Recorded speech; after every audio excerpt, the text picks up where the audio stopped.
We also talk a lot with our hands. We have a lot of like hand movements and body language. Things Latinos do that the rest of the world finds kind of weird. Let's talk about some of the many cultural shocks that people experience when visiting a Latin American country. In other words, all of the traditional and characteristic features of the Latin American experience. Of course, some of these things vary from country to country and region to region. But without a doubt, there are certain aspects that connect us all.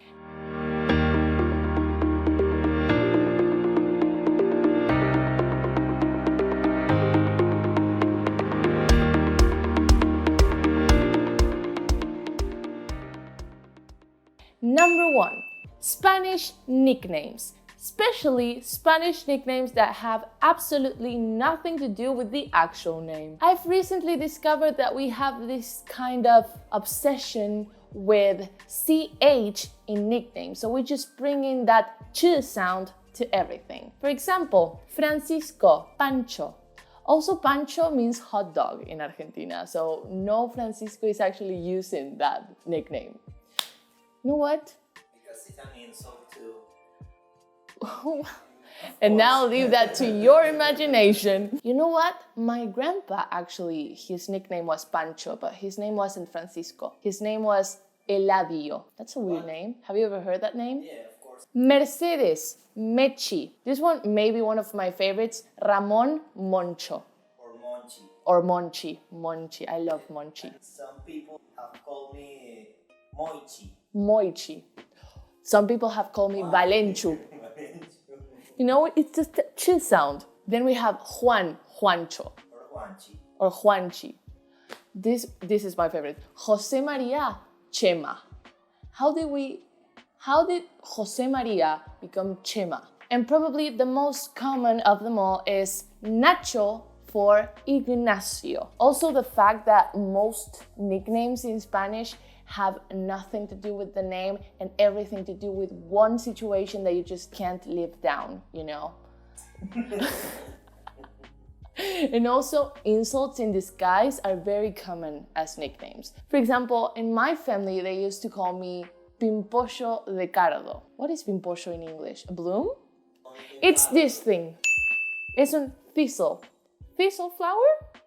It's a flower with a bunch of thorns. What have been some of your nicknames?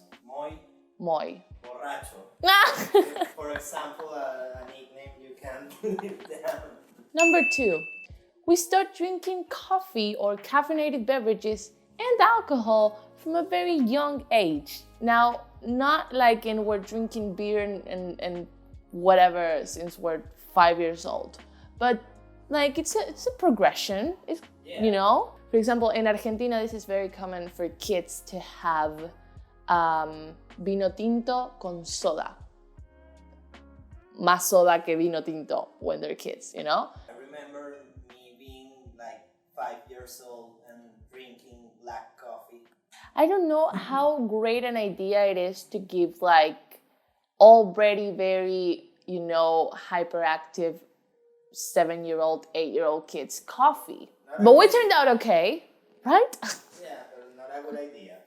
A lot of kids like drink café con leche, like coffee with milk, you know? You kind of ease into it. Most people in like primary school, they drink café con leche before school. Yeah. So that's a normal thing. Here in Argentina, you drink mate.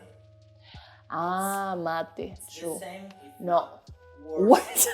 than coffee. Yeah. It's... I won't tolerate any mate slander in this video. No, It's my house. People are gonna start thinking weird things about us, so let me clarify.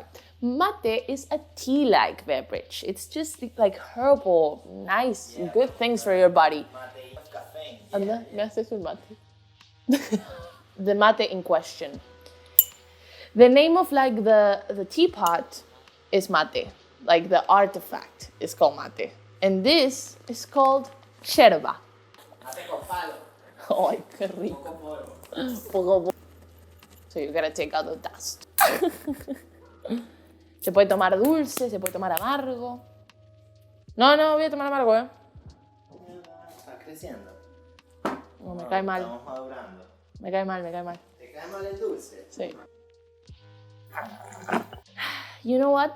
I believe most people, you know, when they have babies or whatever, they wait until they're like 1.5, 2, and they just hand over the mate. And I've seen plenty of babies who just, you know, from like, they can't even walk and they drink it mate. Number 3, dinner time. Most people in South American countries have dinner past 8 p.m., which is something that I found a lot of Americans struggle with this concept, because you guys have dinner like at 5 p.m., which I respect, but I couldn't do that because 5 p.m. is merienda time, here at least. In Argentina and probably other places as well. Yeah. We have like that extra meal that it's around 5 p.m. right in between lunch and dinner. And this is like sweet stuff for the most part, you know? Uno mate. Uno matecito. But yeah, dinner is like around 8 p.m. I've heard that in Brazil, Uruguay, Peru, dinner is like around 9 p.m. Argentina is even later. We usually do 10 p.m., 11 p.m. Mate? Yes. La merienda depende mucho hasta de la familia. ¿Quién hace la merienda? ¿A qué hora cenas también? We tend to put everything together, you know? We do stews, guisos. Guiso, guisado, guisito, guisazo. Know what I mean? Sopa. We put everything together. Agarras una olla, le pones una cebollita bien picada, un ajito, tomatito, cebollita de verdeo, perejil, pum, pum, pum, pum, churrasquito, bife de chorizo, cuadril, cuadrada, cortada en pedacitos, lo tirás. Tenés pollito, le pones. Tenés panceta, le pones. Todo lo que tengas le pones. Everything in the fridge goes in there. Matecito.